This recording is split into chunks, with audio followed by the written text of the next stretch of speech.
베드로후서 1장 1절에서 4절 말씀까지 보겠습니다. 신약성경 383페이지 베드로후서 1장입니다. 예수 그리스도의 종이며 사도인 시몬 베드로는 우리 하나님과 구주 예수 그리스도의 의를 힘입어 동일하게 보배로운 믿음을 우리와 함께 받은 자들에게 편지하노니, 하나님과 우리 주 예수를 알므로 은혜와 평강이 너희에게 더욱 많을지어다. 그의 신기한 능력으로 생명과 경건에 속한 모든 것을 우리에게 주셨으니, 이는 자기의 영광과 덕으로서 우리를 부르신 이를 알므로 말미암음이라. 이로써 그 보배롭고 지극히 큰 약속을 우리에게 주사, 이 약속으로 말미암아 너희가 정욕 때문에 세상에서 썩어질 것을 피하여 신성한 성품에 참여하는 자가 되게 하려 하셨느니라. 베드로 전서를 할 때는 그 전체적인 분위기가 외적 핍박과 어려움 안에서 어떻게 신앙을 지켜나갈 것인가 하는 문제를 다루었습니다. 모든 신자들은 이 세상에서는 나그네요 이방인이며 고난을 받는 것이 당연하다, 잘 인내해야 된다 하는 것이 베드로 전서였다면, 베드로 후서에서는 이제 좀 분위기가 바뀐 듯하게 긍정적으로 신앙생활이 구체적으로 어떤 것이냐 하는 문제로 이제 초점을 모읍니다. 베드로 전서나 후서나 일관된 사실은 내용이죠. 세상과 타협할 수 없는 우리만이 가지고 있는 하나님에 대한 지식, 믿음들을 지켜내야 하는 것을 말하고 있습니다. 그래서 이 중심 주제들은 베드로 후서에, 예를 들면 10절 보시면 1장 10절, 그러므로 형제들아 더욱 힘써 너희 부르심과 택하심을 굳게 하라. 너희가 이것을 행한즉 언제든지 실족하지 아니하리라. 이같이 하면 우리 주 곧 구주 예수 그리스도의 영원한 나라에 들어감을 넉넉히 너희에게 주시리라. 그러니까 우리의 믿음, 그 구체적인 내용을 자꾸 강조하고 있습니다. 2장 1절에 가면, 그러나 백성 가운데 또한 거짓 선지자들이 일어났었나니 이와 같이 너희 중에도 거짓 선생들이 있으리라. 이런 내용들은 전부 다 우리가 지켜야 할 기독교 신앙의 진정한 진리를 붙잡는 것, 그리고 거기에 대한 유혹과 시험이 있을 것이라 라는 경계로 이어지고 있습니다. 3장에 가시면 3장 1절에 사랑하는 자들아, 내가 이제 이 둘째 편지를 너희에게 쓰노니 이 두 편지로 너희의 진실한 마음을 일깨워 생각나게 하여 곧 거룩한 선지자들이 예언한 말씀과 주 되신 구주께서 너희의 사도들로 말미암아 명하신 것을 기억하게 하려 하노라. 해서 신앙생활의 진정한 내용을 다시 한번 확인하며 격려하며 지키게 하는데 이 베드로 후서의 목적이 있다, 이렇게 가르치고 있습니다. 그것은 구체적으로 이제 오늘 3절과 4절, 베드로후서 1장 3절과 4절을 보시면, 그의 신기한 능력으로 생명과 경건에 속한 모든 것을 우리에게 주셨다라고 얘기합니다. 생명과 경건에 속한 것, 그리고 이는 자기의 영광과 덕으로서 우리를 부르신 이를 알므로 말미암음이라. 이로써 그 보배롭고 지극히 큰 약속을 우리에게 주사, 이 약속으로 말미암아 너희가 정욕 때문에 세상에서 썩어질 것을 피하여 신성한 성품에 참여하는 자가 되게 하려 하셨느니라. 신의 성품에 참여하는 자로 부름을 받는 것, 그래서 그거는 생명과 경건에 속한 것, 이렇게 우리가 지켜야 할 세상과 다른 기독교 신앙의 내용을 소개하고 있습니다. 여기에 나오는 신에 속한 신의 성품으로의 초대, 또 신기한 능력으로 주신 생명과 경건에 속한 것들은 다 모든 하나님께서 구원하시고 그의 백성으로 부른 자들에게 목적하시고 약속하신 것들이라, 이렇게 이해해야 합니다. 그건 무슨 얘기냐 하면, 구원을 받았다고 해서 이 모든 문제가 일순간에 단번에 해결되었고 이 편지를 받는 자들이 이 문제의 완전한 자들이라 라는 가르침을 주고 있는 것이 아니라 이 목적과 이 약속으로 부름을 받았다를 소개하고 있습니다. 그래서 실제로 기독교 신앙은 여러 가지 형태의 신자된 증거들과 신자된 책임들을 나타내는 구체적인 방도들이 있지만 진정한 실체가 되는 신앙의 내용은 각 인격과 영혼이 이 여기서 소개한 대로 생명과 경건에 속하는 것입니다. 우리가 신자로서의 여러 가지 책임이 있습니다. 윤리적 책임, 도덕적 책임, 종교적 책임이 있죠. 우리는 우리가 믿는 바를 그 도를 전해야 하는 전도의 사명이 신자라면 누구에게나 당연한 임무가 되며 신자로서 세상과 다른 도덕적 수준을 추구하며 그 일에 자신을 늘 채찍질해야 된다는 현실적인 책임을 져야 합니다. 그럼에도 불구하고 그 모든 것들은 밖으로 보여지는 그것이 우리의 본질된 내용의 증거로서, 그래서 무엇을 하든지 그것이 각 개인이 신의 성품으로 부름받은 그 약속에 준하여 행동하며 그 됨됨이로부터 표출되는 것으로서 그 책임을 수행하는 것입니다. 그러니까 여기 식으로 얘기하면 4절 다시 보시죠. 이로써 그 보배롭고 지극히 큰 약속을 우리에게 주사 이 약속으로 말미암아 너희가 정욕 때문에 세상에서 썩어질 것을 피하여 신성한 성품에 참여하는 자가 되게 하려 하셨느니라 입니다. 그러니까 신의 성품에 참여하는 것은 대표적으로 썩어질 정욕과 대비되고 있습니다. 여기서 말하는 정욕은 도덕적인 문제가 아니고 영적인 문제입니다. 영적인 문제라는 것은 세속성을 의미하는 표현으로서 정욕입니다.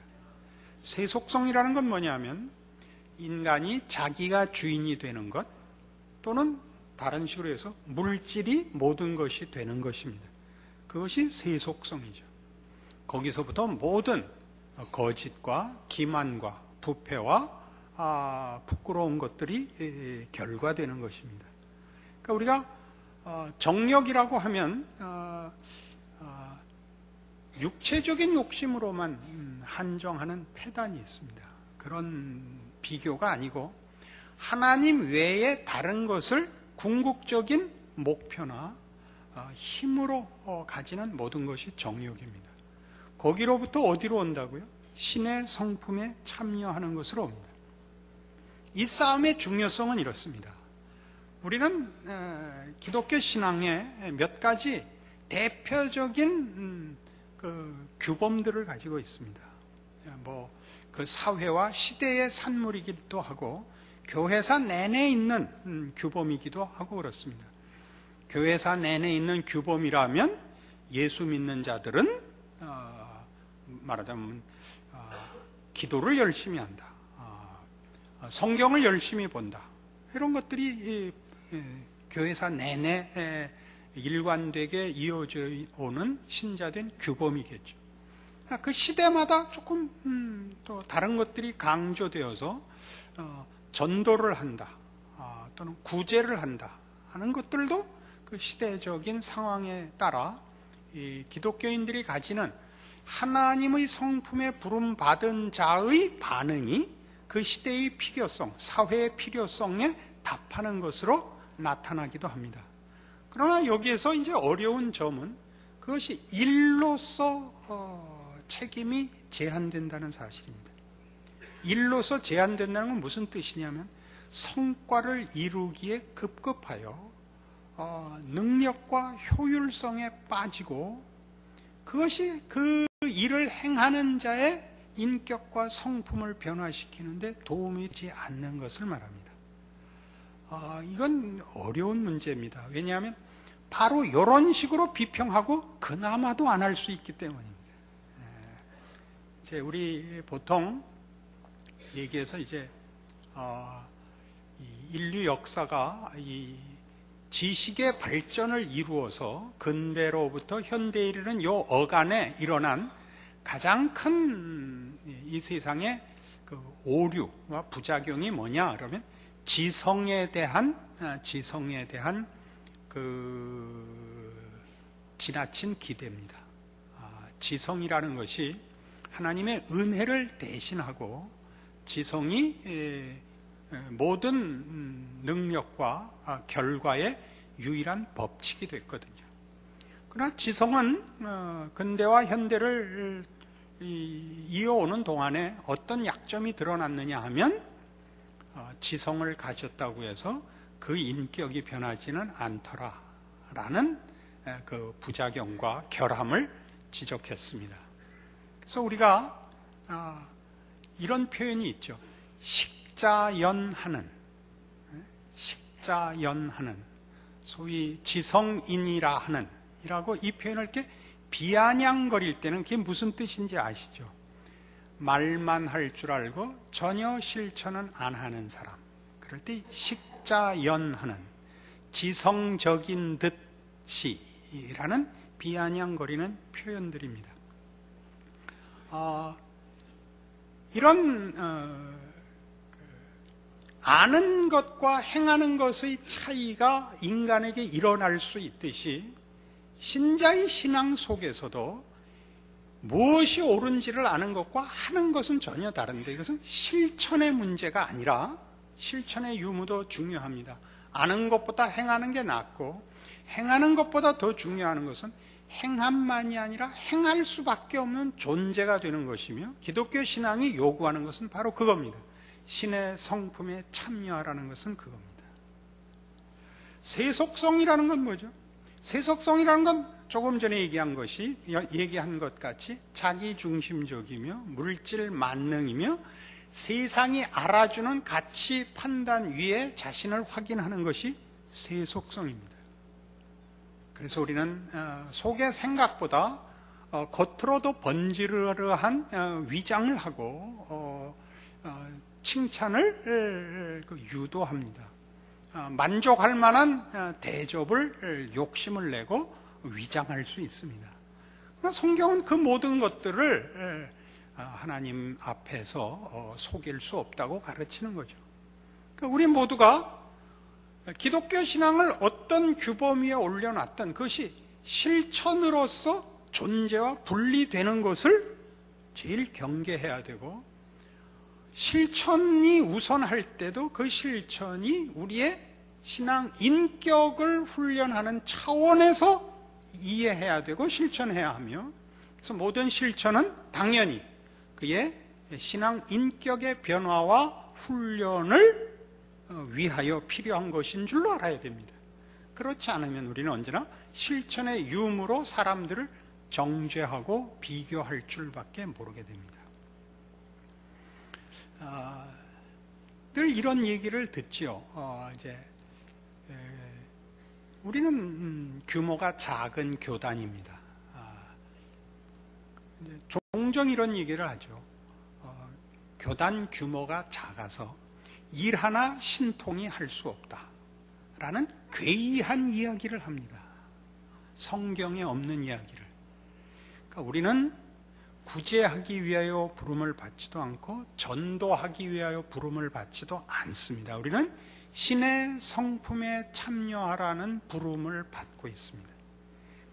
타인을 위하여 존재하며 세상을 구원하기 위하여 존재한다고 제발 스스로를 속이시지 마십시오. 본인이 변하셔야 됩니다. 남을 감동시키지 마시고 남을 가르치지 마시고 본인이 신의 성품에 참여하라는 부르심에 응하는 신앙생활을 하셔야 됩니다. 이걸 이렇게 인상을 쓰고 할 설교 내용이 아닙니다. 제가 거룩한 표현으로 해야 되지만 아직 그 수준에 가지 않은 것을 저도 고백을 하면서 이 증언을 하는 것입니다. 기독교 신앙의 참된 심판은 스스로가 알 수 있어야 합니다. 스스로가 내가 얼마나 괜찮으냐 안 괜찮으냐를 점검하라는 것이 아니라 내가 제대로 된 성경이 요구하는 약속과 요구의 선상에, 말하자면 이 부르신 하나님 존전에 있는가를 늘 기억하셔야 됩니다. 우리는 생각해 보십시오. 감동했다, 나는 이제 깨달았다는 모든 말들은 뭘 위해 쓰는가요? 우리가 늘 듣듯이 타인을 조종하기 위하여 쓰지 자신에게 적용하려고 쓰는 사람은 틈합니다. 모든 감동과 감격과 지성은 타인을 위해서만 있고 자신을 위해서 있지 않습니다. 우리는 자기를 위해서는 한탄만 하고 회개만 합니다. 그렇게 하면 일단 자기 문제는 끝났고 그 다음부터는 마음껏 비난을 해도 되는 이 유혹 앞에 있습니다. 누가 그렇게 하죠? 우리 자신이 그렇게 합니다. 기독교 신앙을 동원해서도 자신을 증명하고 타인을 억누르는 죄의 본성을 벗어나는 건 이렇게 어렵습니다. 정욕을 피해야 하는 이 내용 속에 들어있는 가장 공통되고 보편적이고 그리고 늘 우리 속에서 우리를 괴롭히는 우리의 악한 죄성입니다. 이 싸움을 해야죠. 그래서 갈라디아서 5장에 가시면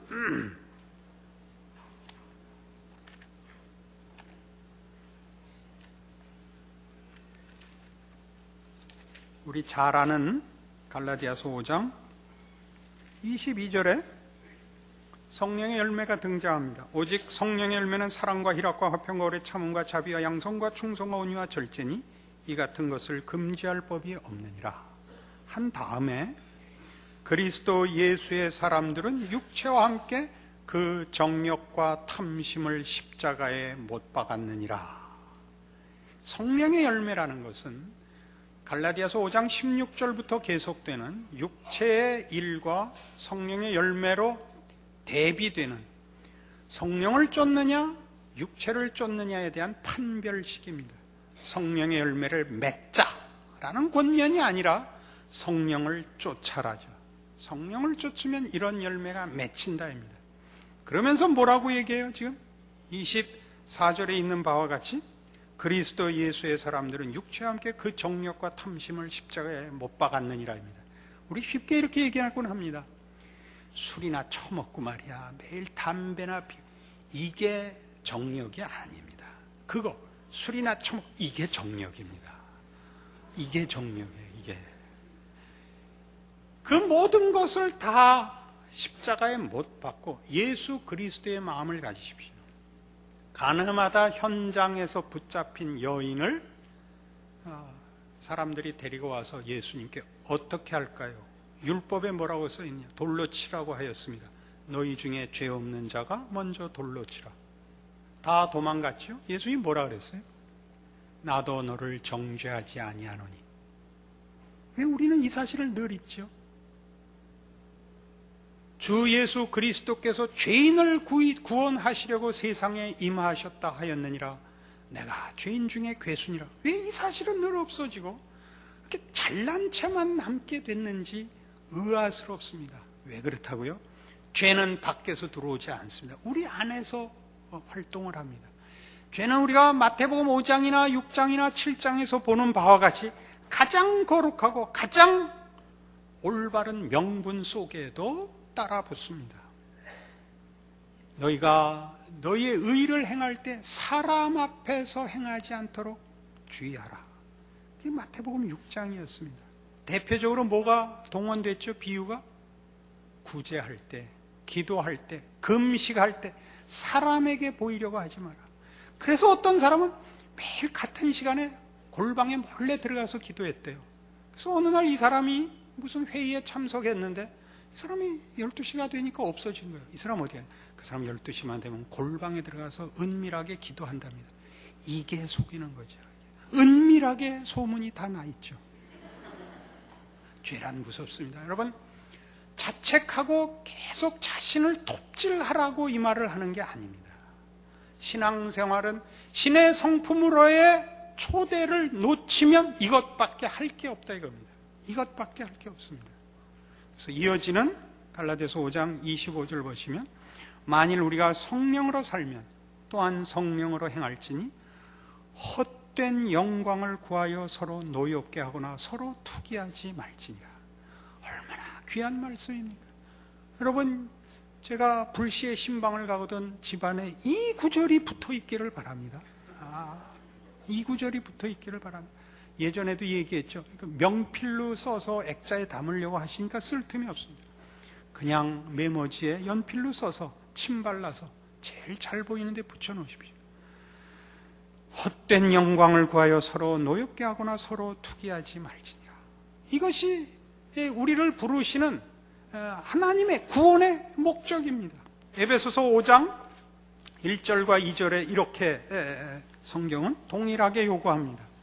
하나님의 거룩하심으로 그의 성품으로 부르시는 이 내용을 바울은 에베소서 5장에서 이렇게 설명하죠. 1절, 그러므로 사랑을 받는 자녀같이 너희는 하나님을 본받는 자가 되고 그리스도께서 너희를 사랑하신 것 같이 너희도 사랑 가운데서 행하라. 사랑을 받는 자녀같이 라는 말을 아시겠죠? 우리가 이 모양, 이 수준에서, 아니 이것보다 이전에 우리가 아직 죄인 되었을 때 하나님의 사랑을 받는 것입니다.